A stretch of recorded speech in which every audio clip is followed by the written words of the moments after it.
Estamos grabando, la gente de YouTube que me siga por aquí si quiere, si no, pues bueno, la vida se trata de elegir, ¿no? Hoy vamos a seguir y vamos a leer otro cuento de esta recopilación de cuentos de Isaac Asimov. Esta es la Cuentos Completos 2, ¿vale? De bolsillo, ¿vale? Por si lo queréis comprar y demás. Tenéis algunos cuentos ya leídos en el canal de YouTube, como siempre. Y vamos a empezar, que es Gerundio. El cuento se titula Pruebas circunstanciales. Empezamos, ¿eh? Pero tampoco fue eso, dijo pensativamente la doctora Calvin. Claro que al fin esa nave y otras similares pasaron a manos del gobierno. El salto hiperespacial se perfeccionó y ahora tenemos colonias humanas en los planetas de algunas estrellas cercanas. Pero no fue eso. Yo había terminado de comer y la miraba a través del humo del cigarrillo. Lo que realmente cuenta es lo que le sucedió a la gente de la Tierra en los últimos 50 años. Cuando yo nací, cuando era pequeña, acabábamos de pasar por la última guerra mundial. Fue un mal momento en la historia, pero significó el final del nacionalismo.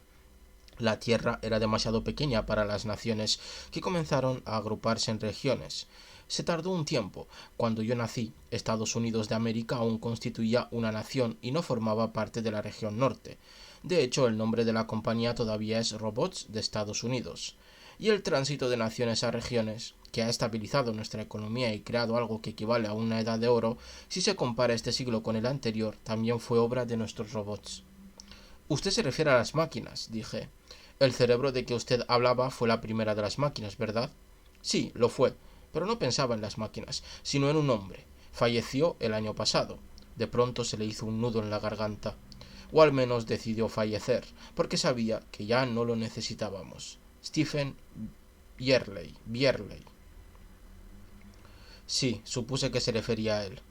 Inició su gestión en el año 2032. Usted era solo un niño, así que no recordará cuán extraño era todo.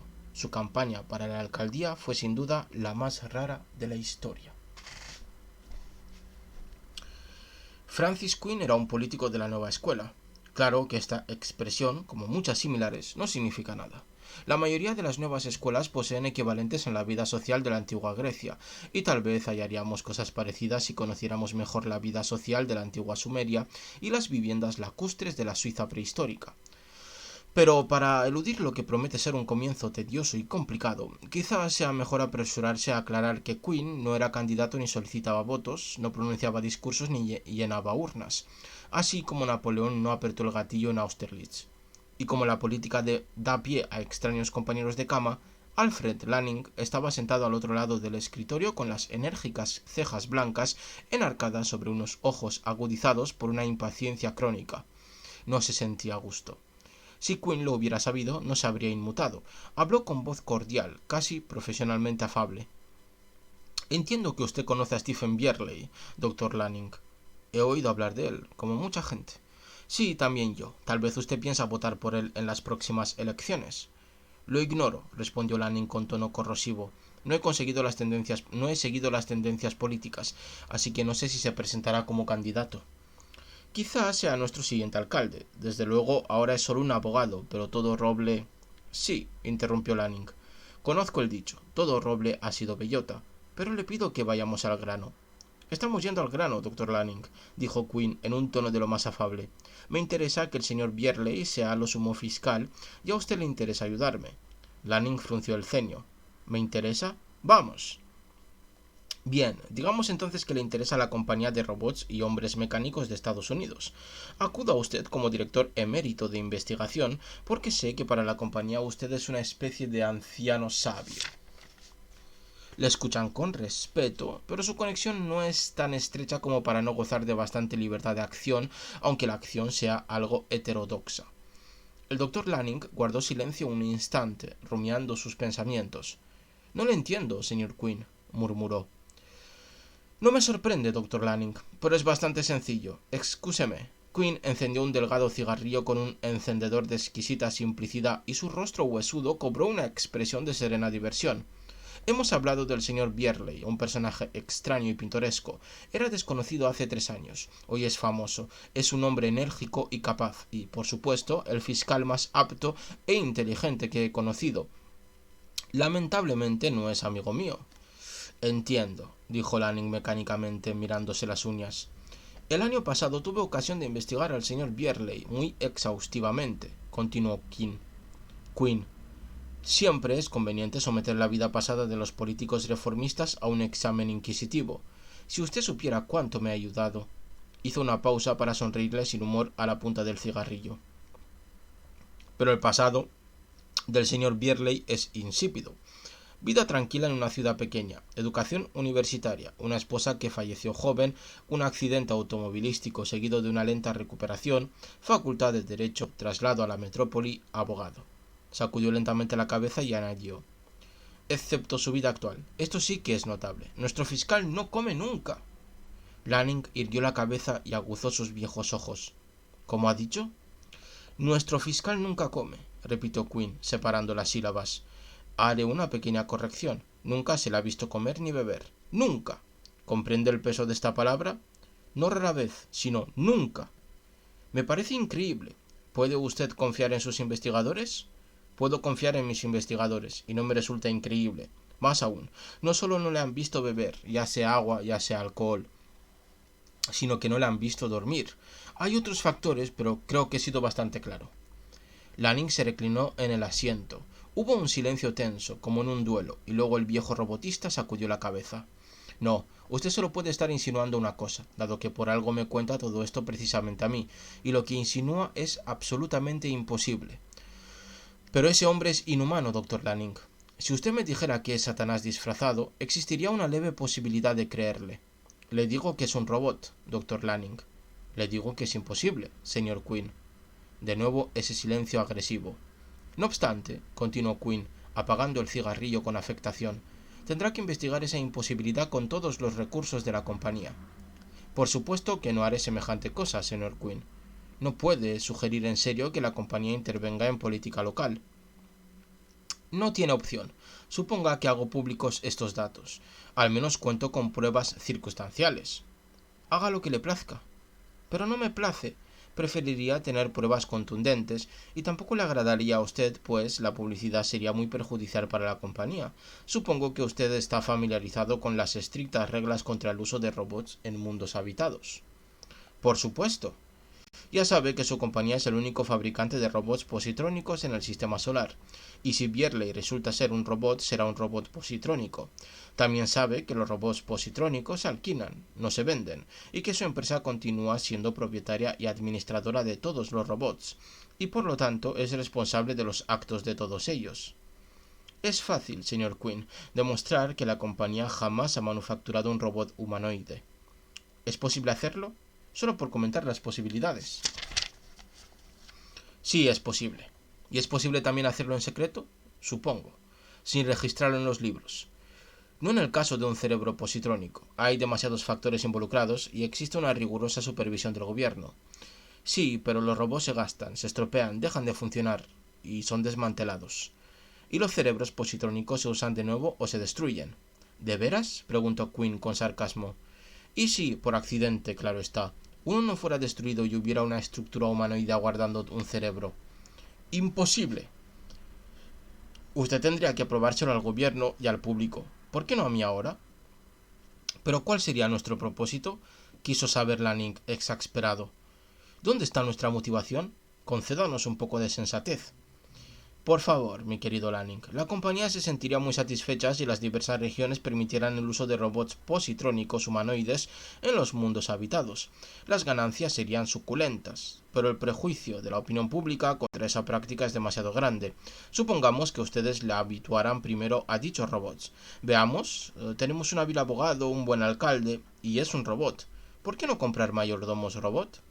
Una fantasía, un disparate ridículo. Me lo imagino. ¿Por qué no probarlo? ¿O prefiere probárselo al público? La luz del despacho se desvanecía, pero aún no llegaba a oscurecer el rubor de frustración del rostro de Alfred Lanning. El robotista presionó un botón y los iluminadores de pared irradiaron una luz tenue. Pues bien, gruñó. Veámoslo. Voy a tomar un trago de agua. Muy interesante la premisa, ¿no? Vamos a ver si es un robot o no, el señor Lanning. El fiscal Bierley.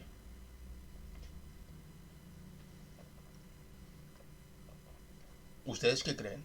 ¿Será un robot? ¿No será un robot? ¿Quién sabe?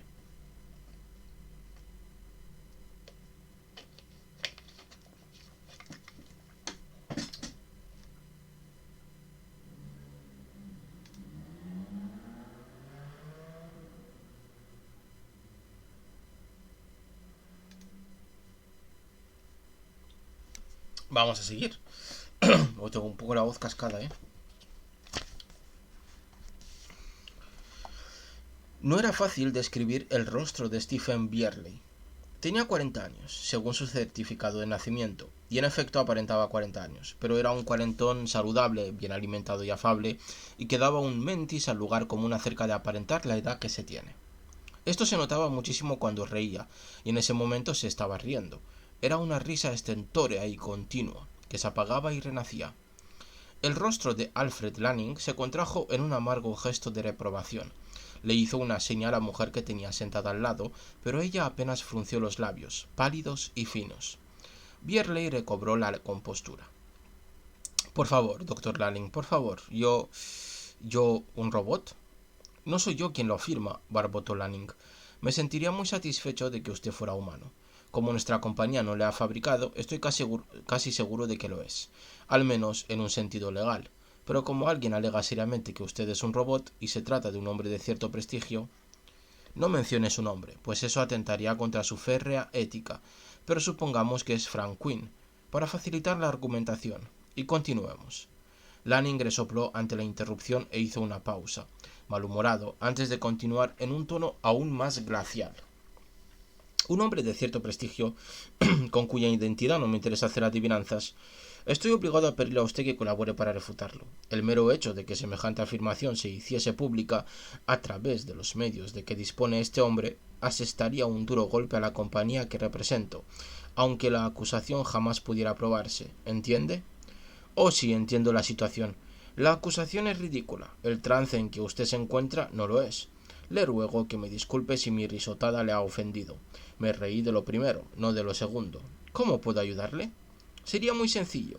Solo tiene que comer en un restaurante y en presencia de testigos, hacerse tomar una foto y comer. Lanning se reclinó en la silla. Lo peor de la entrevista había terminado. La mujer observaba a Byerley con expresión absorta, pero sin decir nada. Stephen Byerley la miró un instante a los ojos, embelesado, y se volvió hacia el robotista.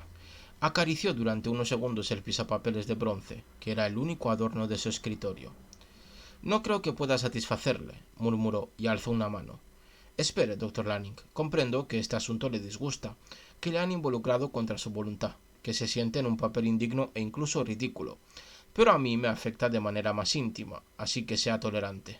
Primero, ¿qué le hace pensar que Quinn, ese hombre de cierto prestigio, no le estaba engatusando para que usted hiciera exactamente lo que está haciendo? Parece improbable que una persona distinguida se arriesgue de un modo tan ridículo si no está convencida de pisar terreno firme. Usted no conoce a Quinn, dijo Byerley con gravedad. Podría pisar terreno firme en un reborde montañoso donde una oveja no se sostendría. Supongo que le mostró los detalles de la investigación que afirma haber hecho sobre mí. Lo suficiente para convencerme de que sería problemático que nuestra empresa intentara refutarlos, cuando usted podría hacerlo con mayor facilidad. De modo que le cree cuando afirma que nunca como. Usted es un científico, doctor Lanning. Piense en la lógica del asunto. Nunca me han visto comer. Por consiguiente, nunca como. Quod eras demonstrantum. Vaya. Usa usted tácticas de fiscal para embrollar una situación muy simple.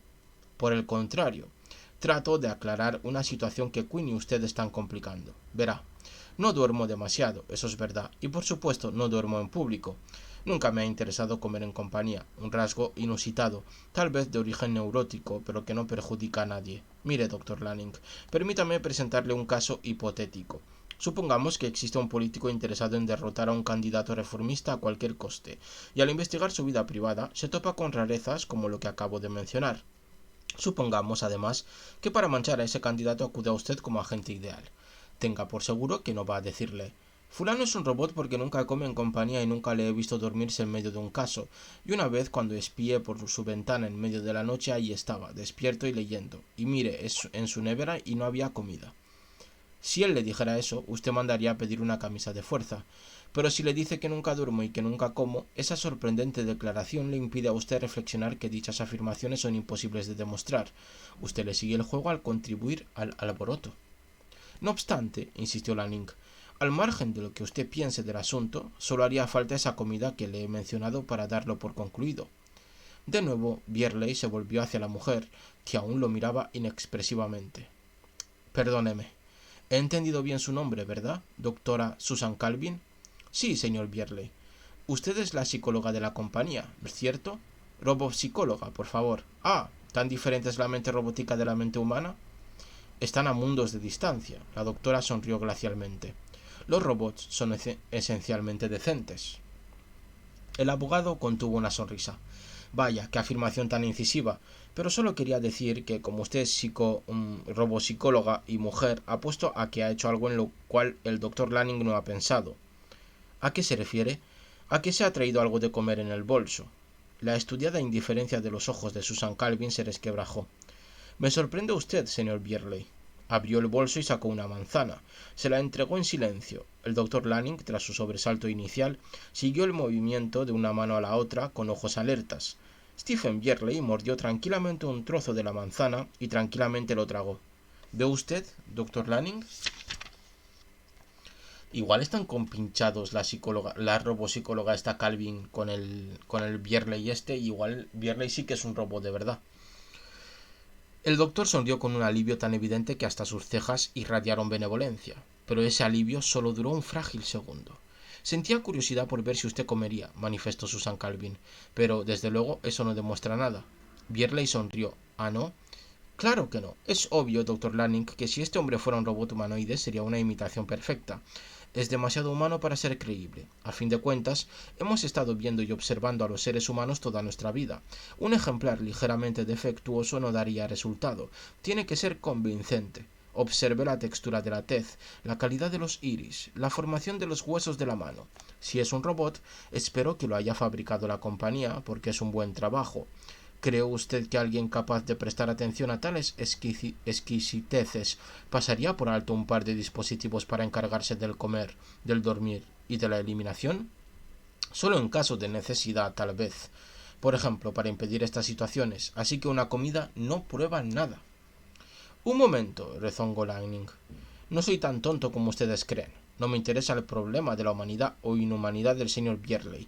Me interesa sacar a la empresa de un aprieto. Una comida en público acabaría con el problema, haga lo que haga Quinn.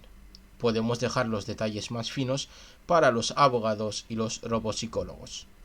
Pero, doctor Lanning, intervino Byerley, olvida usted el marco político de la situación. Yo estoy tan ansioso de ser elegido como Quinn de detenerme. A propósito, ¿ha notado que acabo de usar su apellido? Es uno de mis trucos de leguleyo. Sabía que terminaría por mencionarlo. Lanning se sonrojó. ¿Qué tienen que ver las elecciones? La publicidad funciona en ambos sentidos. Si Quinn quiere llamarme robot y tiene el descaro de hacerlo, yo tengo agallas para seguirle el juego. Lanning se quedó estupefacto. Eso significa que usted... Exacto. Eso significa que voy a permitirle continuar, elegir la soga, evaluar su resistencia, cortar la longitud adecuada, preparar el nudo, meter la cabeza dentro y sonreír. Yo me encargaré del resto, que es bien poco. Se siente usted muy confiado. Susan Calvin se puso en pie. Vamos, Alfred, no conseguiremos que cambie de opinión. ¿Ve usted? Le dijo Byerley con una sonrisa. También es experta en psicología humana. Voy a echar otro traguito de agua que se me seca la boca.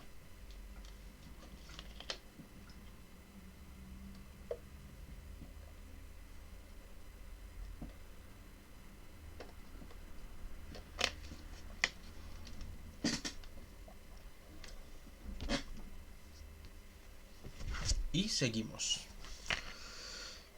¿Será al final Byerley un robot? ¿Quién sabe, no?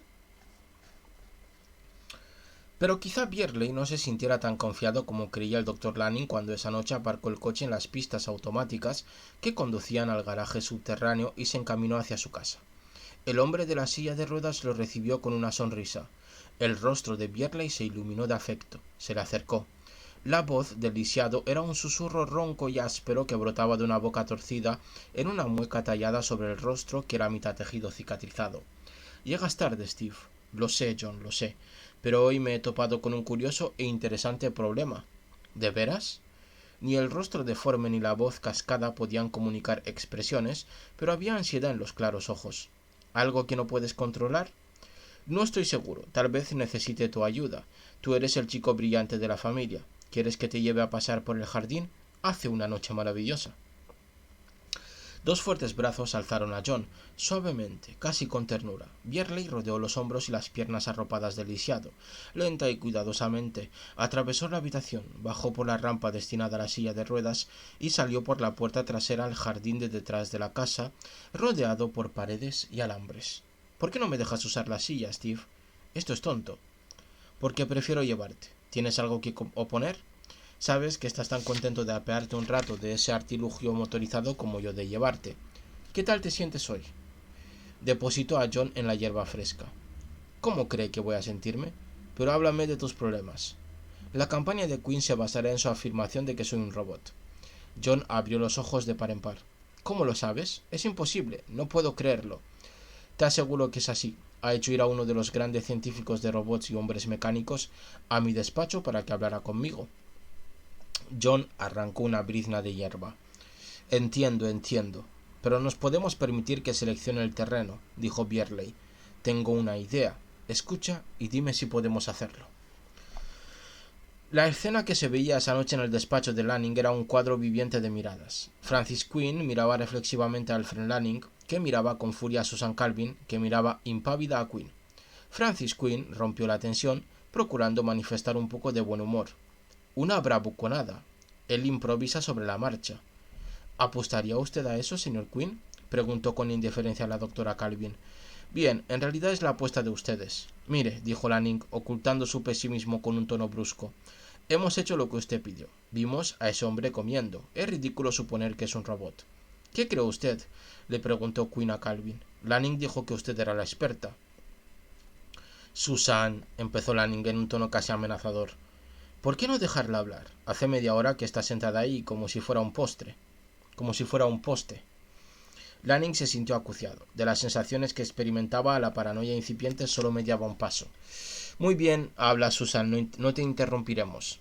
Susan Calvin lo miró de soslayo y fijó sus fríos ojos en Quinn. Hay solo dos modos de probar contundentemente que Byerley es un robot. Hasta ahora usted presenta pruebas circunstanciales, con las cuales puede acusar, pero no demostrar, y creo que el señor Byerley es suficientemente sagaz como para refutar ese material. Seguramente usted comparte esta opinión, pues de lo contrario no estaría aquí. Los dos métodos de prueba fehacientes son el físico y el psicológico. Físicamente se le puede diseccionar o usar rayos X. Sería problema de usted cómo lograrlo. Psicológicamente se puede estudiar su conducta, pues si es un robot positrónico se debe atener a las tres leyes de la robótica. Un cerebro positrónico no se puede construir sin ellas. ¿Conoce usted las leyes, señor Quinn? Hablaba con claridad, citando palabra por palabra el famoso texto en negritas de la primera página del manual de robótica. He oído hablar de ellas, respondió Quinn indiferente. Entonces será fácil, prosiguió secamente la psicóloga. Si el señor Byerley infringe una de esas leyes, no es un robot. Lamentablemente, este procedimiento funciona en una sola dirección. Si él respeta las leyes, no prueba nada en ningún sentido. Quinn enarcó las cejas. ¿Por qué no, doctora? Porque si usted lo piensa bien, las tres leyes de la robótica constituyen los principios rectores esenciales de muchos sistemas éticos del mundo.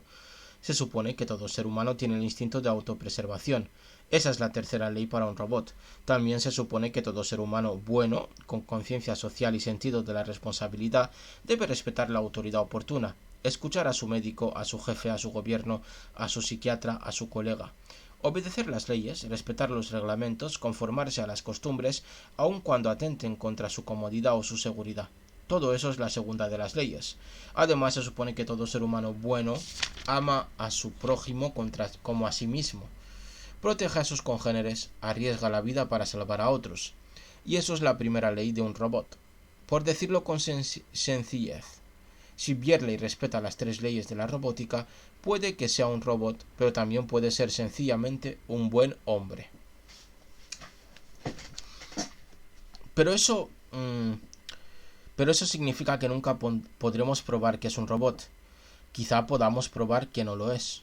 Esa prueba no es la que necesito. Obtendrá la prueba que exista. En cuanto a sus necesidades, usted es el único responsable. La mente de Lanning reaccionó de pronto ante el estímulo de una idea. ¿Alguien ha pensado que ser fiscal es una ocupación bastante extraña para un robot? Acusar a seres humanos, sentenciarlos a muerte, causarles un perjuicio infinito. Quinn contraatacó de inmediato. No puede usted librarse del asunto tan fácilmente. Ser fiscal no lo vuelve humano. ¿No conoce su trayectoria? ¿No sabe usted que alardea de no haber acusado jamás a un inocente? ¿Que hay montones de individuos que no fueron juzgados porque las pruebas existentes no lo convencían, aunque tal vez hubiera podido persuadir a un jurado de que los atomizaran? Esta es la situación. Las delgadas mejillas de Lanning temblaron. No, Quinn, no. Las leyes de la robótica no dejan margen para culpabilizar a los humanos. Un robot no puede juzgar si un ser humano merece la muerte. No le corresponde decidirlo. No puede perjudicar a un ser humano, ya sea un canalla, ya sea un ángel. Alfred, intervino Susan Calvin con voz cansada, no digas tonterías. ¿Y si un robot se topara con un demente dispuesto a incendiar una casa llena de gente? Detendría al demente, ¿verdad? Desde luego. ¿Y si el único modo de detenerlo fuera matarlo? Lanning emitió un sonido gutural. Nada más.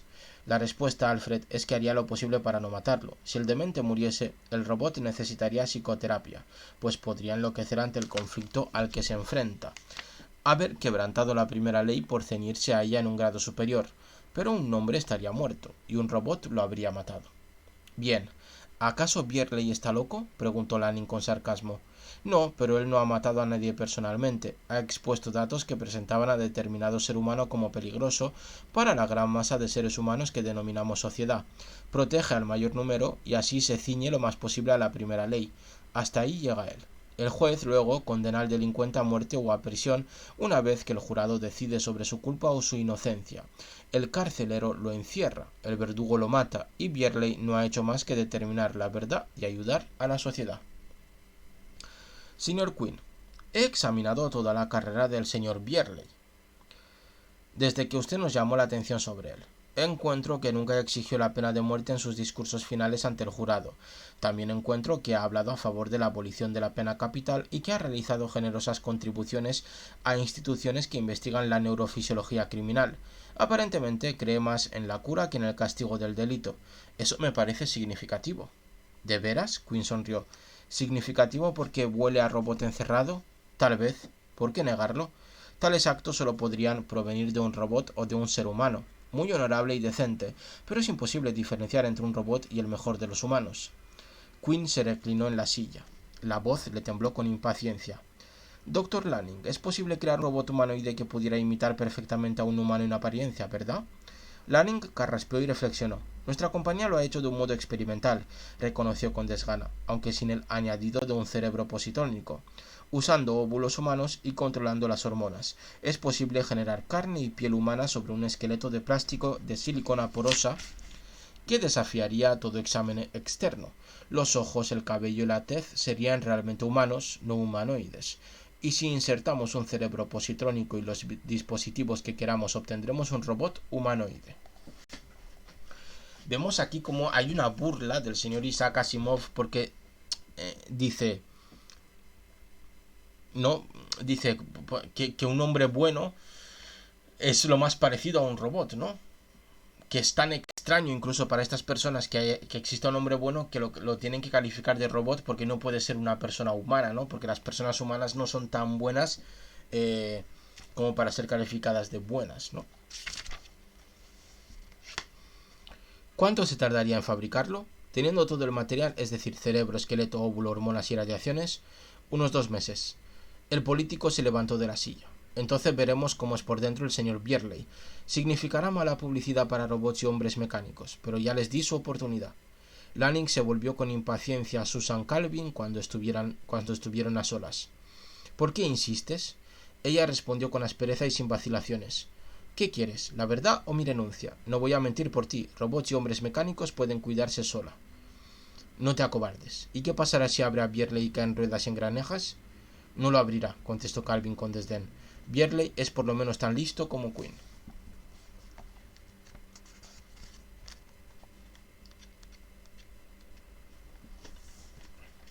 Vamos a echar un traguito de agüita.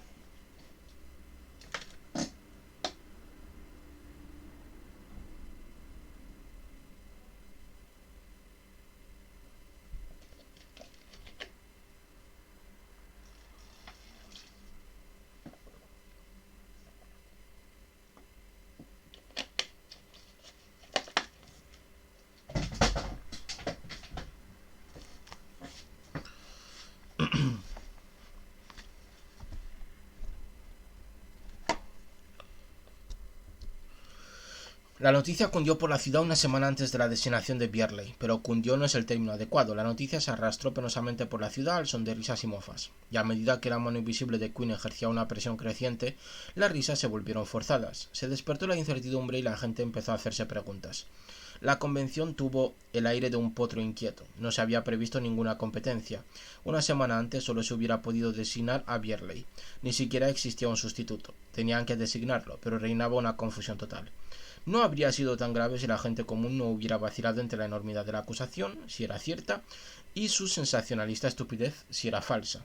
Al día siguiente de esa rutinaria designación, un periódico publicó la síntesis de una larga entrevista con la doctora Susan Calvin, famosa experta internacional en robopsicología y positrónica. A continuación se produjo lo que el lenguaje popular describe sucintamente como un revuelo descomunal. Era lo que esperaban los fundamentalistas. No constituían un partido político ni practicaban una religión formal. Esencialmente se trataba de quienes no se habían adaptado a lo que otrora se llamaba la era atómica, cuando los átomos eran una novedad. Apologistas de la vida sencilla, añoraban una vida que quizá no les hubiera parecido tan sencilla a aquellos que la vivían y que por consiguiente también habían sido defensores de la vida sencilla. Los fundamentalistas no necesitaban nuevas razones para odiar a los robots ni a sus fabricantes, pero una nueva razón, como la acusación de Quinn y el análisis de Calvin, bastaba para que ese odio se manifestara de forma audible. Las enormes instalaciones de robots y hombres mecánicos eran como una colmena con enjambres de guardias armados dispuesta para la guerra.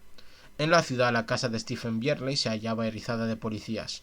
La campaña política dejó de lado todos los otros temas y se parecía a una campaña solo porque era algo que llenaba la pausa entre la designación y las elecciones.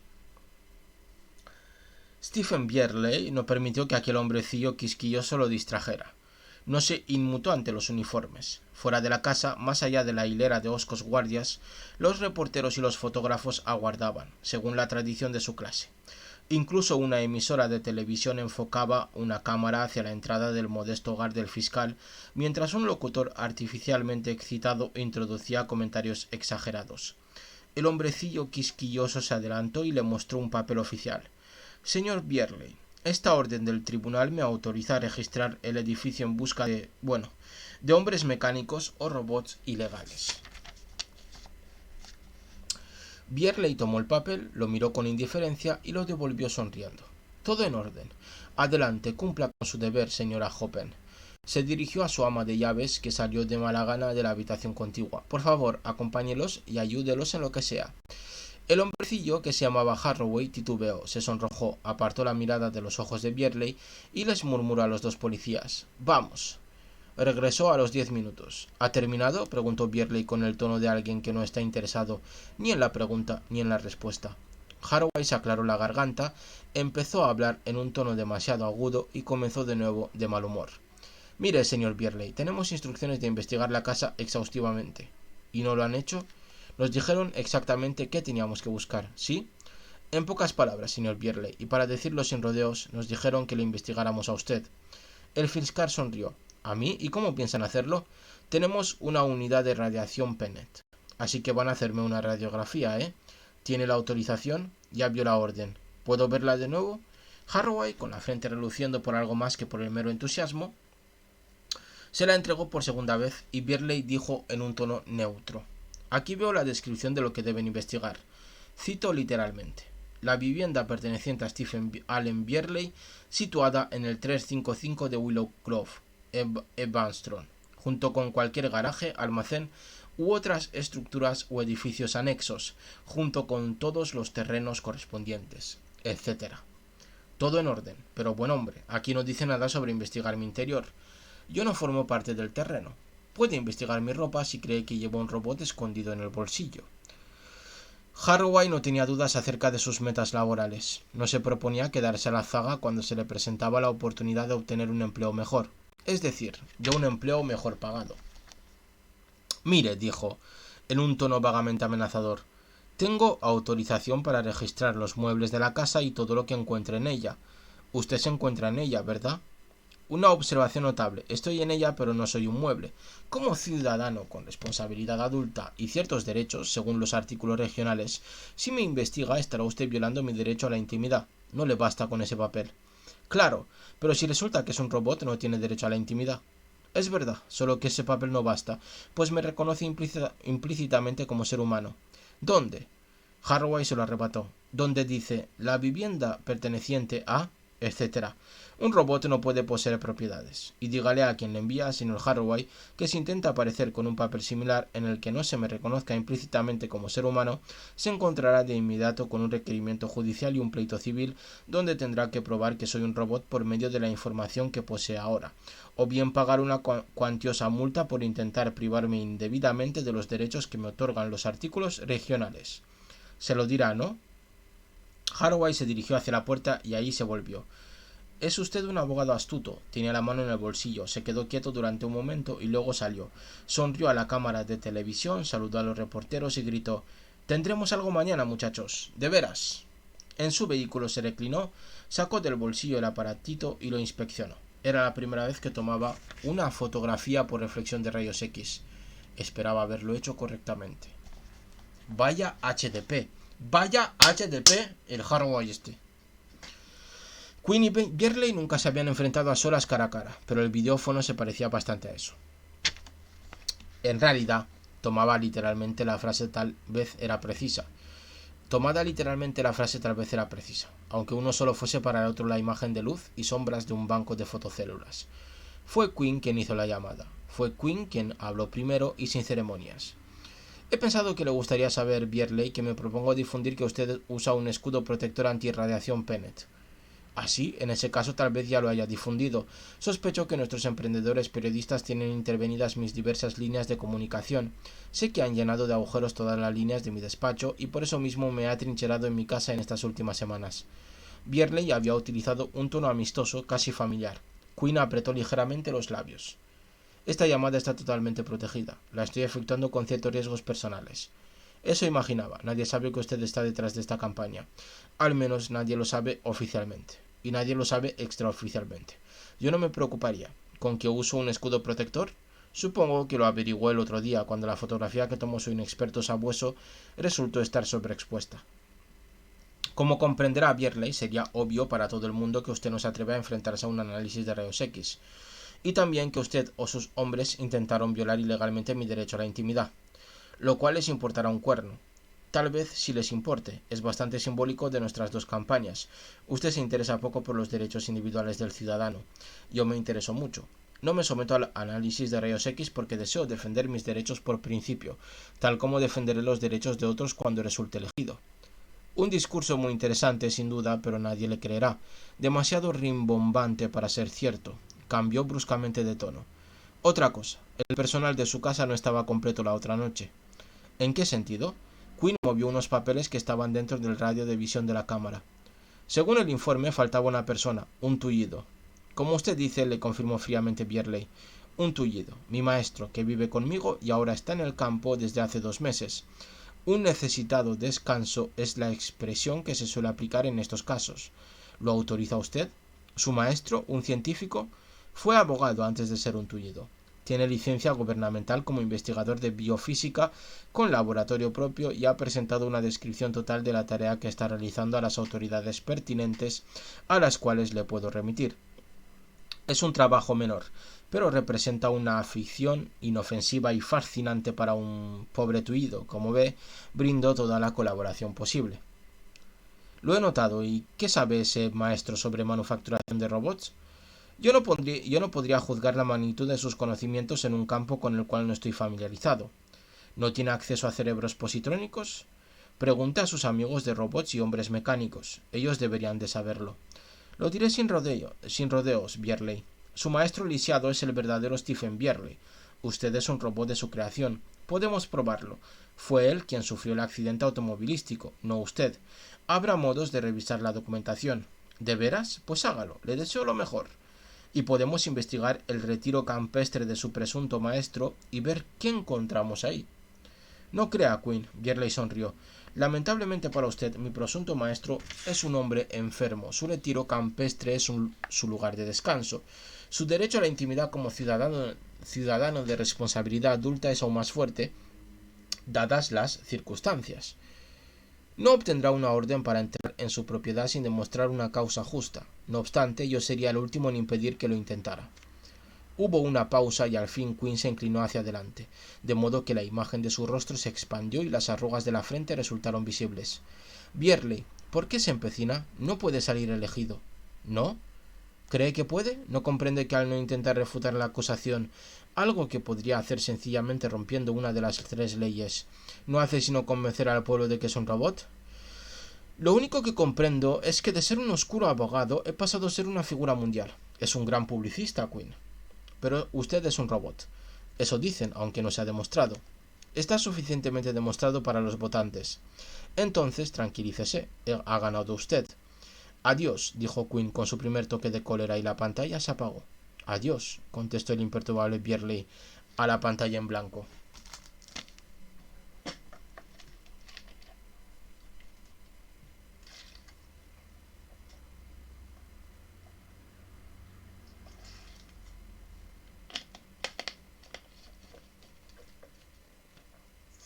Hombre,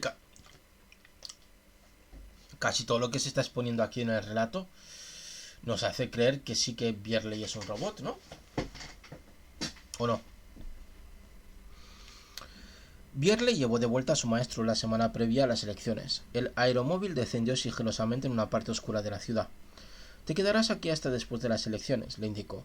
Será mejor que estés alejado si las cosas se ponen feas. La voz ronca que salió con dificultad de la boca torcida de John parecía mostrar preocupación. ¿Hay peligro de violencia?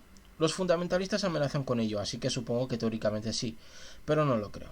Los fundamentalistas no tienen verdadero poder, son solo un factor irritante y machacón, que podría provocar un disturbio al cabo de un rato. ¿No te molesta quedarte aquí? Por favor, no actuaré con soltura si he de estar preocupado por ti. Oh, me quedaré, ¿crees que todo irá bien? Estoy convencido, nadie te molestó ahí, nadie, estoy seguro. ¿Y lo tuyo fue bien? Bastante, no habrá problemas. Entonces, cuídate y mañana mira la televisión, John. Bierley le apretó la mano rugosa.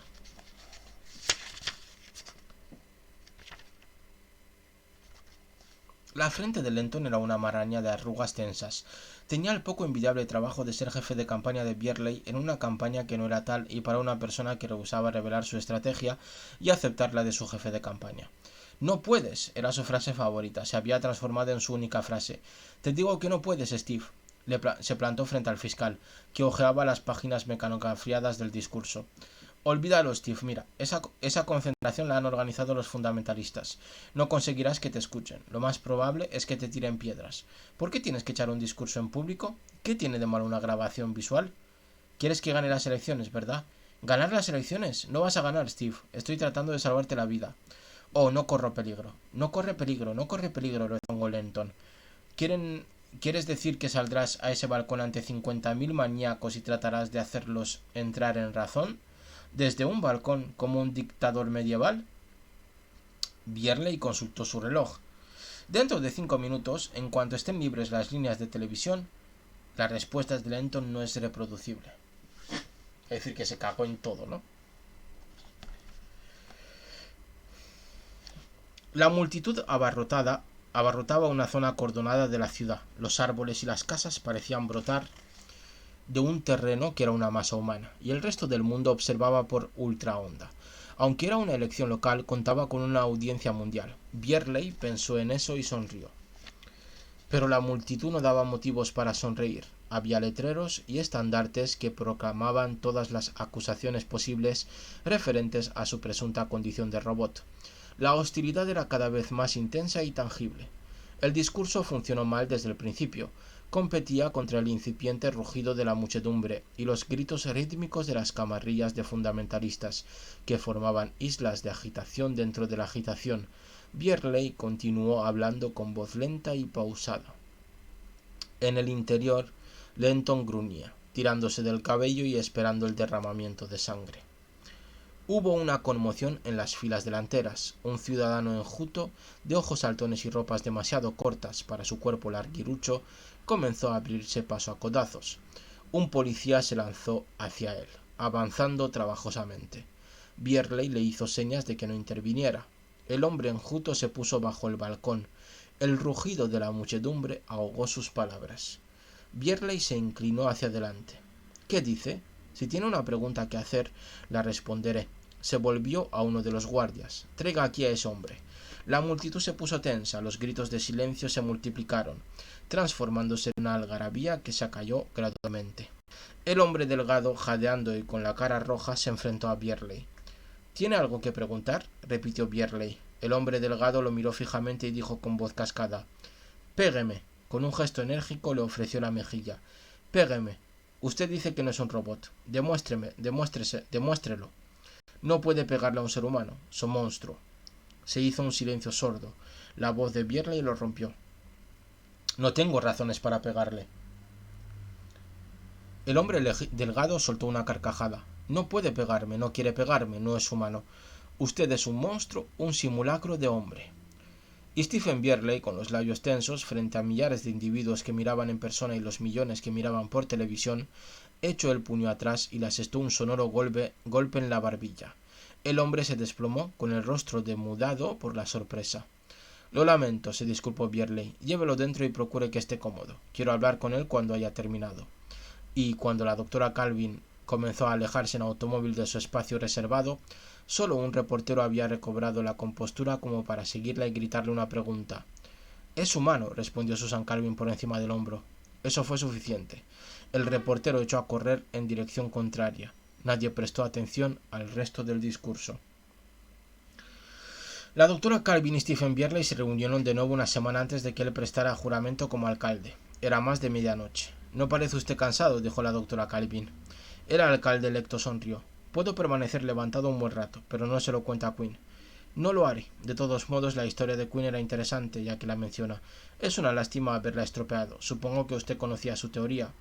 «En parte. Era bastante melodramática. Stephen Bierley era un joven abogado, un elocuente orador, un gran idealista y tenía un cierto talento para la biofísica. ¿Le interesa la robótica, señor Bierley?» «Solo en sus aspectos legales». A este presunto Stephen Bierley sí le interesaba, pero ocurrió un accidente. La esposa de Bierley murió y él quedó desfigurado. Perdió las piernas, el rostro y la voz. Parte de su mente quedó deformada. Se negó a someterse a la cirugía plástica. Se retiró del mundo. Abandonó su carrera legal. Solo le quedaba la inteligencia y las manos. De algún modo pudo obtener cerebros positrónicos, incluso uno complejo, uno que tenía una enorme capacidad para formar juicios en problemas éticos, la función robótica más alta que se haya desarrollado hasta ahora. Generó un cuerpo para ese cerebro, lo adiestró para ser todo lo que él había sido y ya no era. Lo envió al mundo como Stephen Bierley, y él se mantuvo como el viejo y lisiado maestro al que nadie veía nunca. Lamentablemente echa abajo esa historia pegándola a un nombre. Los periódicos dicen que el veredicto oficial que usted dio es que soy humano. ¿Cómo sucedió? ¿Le importará contármelo? No pudo haber sido accidental. No lo fue. Quinn hizo la mayor parte del trabajo. Mis hombres comenzaron a propagar la noticia de que yo jamás había pegado a un hombre, que no podía hacerlo, y que al no responder a la provocación probaría con certeza que era un robot. Así que preparé una absurda aparición en público, con mucha publicidad, y casi inevitablemente un tonto cayó en la trampa. En esencia es lo que yo llamo un truco de leguleyo, un truco en el que todo depende de la atmósfera artificial que se ha creado. Desde luego, los efectos emocionales me dieron una victoria segura, tal como me proponía. La robopsicóloga asintió con la cabeza. «Veo que invade usted mi campo, como todo político debe hacerlo, supongo, pero lamento que resultara así. Me agradan los robots, me agradan mucho más que los seres humanos. Si se pudiera crear un robot capaz de ser un funcionario público, creo que sería el mejor. Debido a las leyes de la robótica, sería incapaz de dañar a los humanos, ajeno a la tiranía, la corrupción, la estupidez y el prejuicio. Y después de haber realizado una gestión decente se marcharía, aunque fuera inmortal, porque le resultaría imposible dañar a los humanos permitiéndoles saber que un robot los había gobernado. Sería ideal. Solo que un robot podría ser presa de los defectos congénitos de su cerebro. El cerebro positrónico nunca ha igualado las complejidades del cerebro humano. Tendría asesores, ni siquiera un cerebro humano es capaz de gobernar sin ayuda. Bierley examinó gravemente a Susan Calvin. ¿Por qué sonríe, doctora Calvin? Sonrió porque el señor Quinn no pensó en todo. ¿Se refiere a que podría añadirse algo más a esa historia de Quinn? Solo un poco. Durante los 3 meses previos a las elecciones, ese señor Bierley del que hablaba el señor Quinn, el tullido, estuvo en la campiña por alguna razón misteriosa. Regresó a tiempo para ese célebre discurso de usted, y a fin de cuentas lo que el viejo lisiado hizo una vez pudo hacerlo una segunda, particularmente porque el segundo trabajo es muy simple en comparación con el primero. No entiendo. La doctora Calvin se levantó y se alisó el vestido, disponiéndose a marcharse. Quiero decir que hay un solo caso en que un robot puede golpear a un ser humano sin violar la primera ley. Un solo caso. Cuando la doctora Calvin estaba ya en la puerta. Cuando el humano a quien se le golpea es otro robot, dijo en un tono tranquilo y sonrió, con el rostro radiante. Adiós, señor Bierley. Espero votarle dentro de 5 años. Para coordinador. Stephen Bierley se rió entre dientes. Debo decir a eso que realmente me parece una idea bastante rebuscada. La doctora cerró la puerta. La miré horrorizado. ¿Es verdad? Totalmente, dijo ella. Así que el gran Bierley era simplemente un robot. Oh, no hay modo de averiguarlo. Yo creo que lo era. Pero cuando decidió morir se hizo atomizar, así que nunca tendremos pruebas legales fehacientes. Además, ¿cuál sería la diferencia? Bueno, usted también tiene ese prejuicio contra los robots que es muy irracional. Fue un excelente alcalde. 5 años después llegó a coordinador regional. Y cuando las regiones de la Tierra formaron la Federación en el año 2044, fue el primer coordinador mundial. Para entonces las máquinas dirigían el mundo, de todas formas. Sí, pero, sin peros, las máquinas son robots y dirigen el mundo. Averigüe toda la verdad hace 5 años. Fue en el 2052 cuando Bierley completaba su segundo periodo como coordinador mundial. Y aquí termina este maravilloso cuento, donde seguimos sin saber si el señor Bierley es un robot o no. Ya me diréis en comentarios qué pensáis. Y como siempre os agradezco muchísimo que me hayáis acompañado. Nos vemos en siguientes directos. Os deseo lo mejor. Chao, chao.